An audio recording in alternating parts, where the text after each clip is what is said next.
It's known to be a relaxant and sometimes a pain reliever, but can cannabis do more than just treat symptoms of disease? Can it actually cure serious illnesses? The reason for thinking it might stems from the fact that the medical use of marijuana has become legal in almost half of all American states, and anecdotal evidence has been accumulating that cannabis in oil form can actually reduce cancerous tumors. Anecdotal evidence isn't enough, but pharmaceutical companies are starting human clinical trials. Alistair Leithhead has been investigating in California. I watch women die every day. I watch children bury their moms. So I know what is in front of me, and I'm doing everything I can to prevent that. Sarah Amento and her family are running out of time.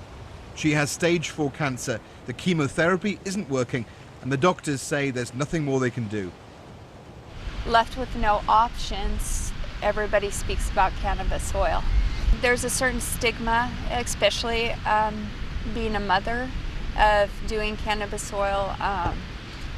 You know, everyone looks at it like you're getting high, and it's not. It's a medical. It's a natural option that the government's ignoring, and I want to live. I have to live. Cannabis has been used as a medicine for millennia. Nearly half all US states have legalized it for medicinal use. Research into its cancer-fighting properties is limited, but the signs are strong enough to get Britain's leading cancer research group interested and even trialling cannabis treatments. Cannabinoids are certainly very interesting molecules, and there's a lot of research. There's hundreds of papers being published looking at their chemical properties against cancer cells. Turning that into effective treatments is a long road, and certainly it's not going to be the one cure for cancer, because nothing is. This is how you're able to gauge what level of activity is going on in your body. It's all about scientific proof, collecting case studies with medical evidence. I have many thick books of medical records, but this is really the one that matters. Stephanie LaRue says she has proof. The impact of taking cannabis oil was the fact that the cancer's gone. All the tumors are gone. They dissipated in my body with no evidence of metastatic disease. They're just gone. Stephanie's doctor confirmed to the BBC the tumours had gone, despite her opting out of conventional medicine, but stopped short of endorsing cannabis oil. The cannabis worked. No chemo. I only did cannabis, and the tumors are gone. And the scans I have as evidence and proof of that. Kind of like, what more do you need? A lot more, according to one of the world's leading oncologists. This is chemotherapy. So these are natural products, you know. The man who helped cure Lance Armstrong's cancer needs data and real scientific evidence. Until somebody proves it, whether it be the manufacturers who put together a clinical trial, whether it be doctors who get government funding to do it, or patients who say, here are my records, and let's put it in a medical journal and be transparent with what I had, what I was treated with, and what my outcome was, then until that, it's snake oil. Again, I'm not trying to impede progress or say it's bad, but at the same time, I don't want people to get false hope. So, cannabis, snake oil, or can this plant cure some forms of cancer? What is the evidence? There have been hundreds of scientific papers published. This study came out of the University of East Anglia last year, showed that mice with cancer had their tumours reduced using cannabis. This, the first human clinical trial. 8 out of 9 patients responded, but they all died within the time you'd expect. Despite that, there's a long list of charities and research groups that say it's an interesting development. It may have a clinical use. And now the big pharmaceutical companies are getting involved. This huge cannabis garden is in Britain. GW Pharmaceuticals is developing drugs from the cannabis plant. The latest human trial is a cannabis oil to treat brain cancer.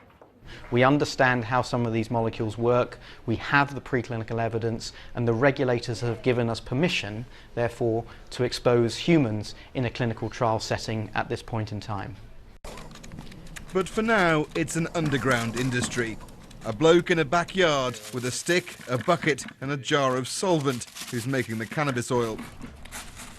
He wanted to be known only as Cell, not because the cannabis is illegal in California, but because of the flammable materials he's using.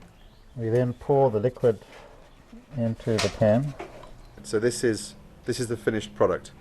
Yes, that's the finished product. There's about 1 gram of oil in there. And do you think this is a cure for cancer? In many instances, it is and it can be. It depends on the person's particular condition or their state, how advanced the cancer is. But we've seen thousands and thousands of people get better from using this oil. I squeeze out a very little amount, and then I just swallow it. But to be effective, Sarah needs to take a lot more than this. And eating a gram a day is too much for many people. When you ingest it, you get 20% of the medication, the properties that actually attack the cancer. When you do it rectally, you get 70%. So you're actually getting more benefit from doing it that way. And you don't get high. And you don't get high. And not only do you not get high, there's no sleepiness, there's no side effects. It is her only hope, but it's also unproven medicine. I'll continue doing it until the cancer's gone. I believe it's the best option. I've seen it work for others, and I'm hoping it'll work for me. Alistair Leithhead there. And just to reiterate what he reported, there is as yet no clinical evidence that shows whether cannabis can reduce or destroy tumours, but it's a question that more and more researchers are trying to answer.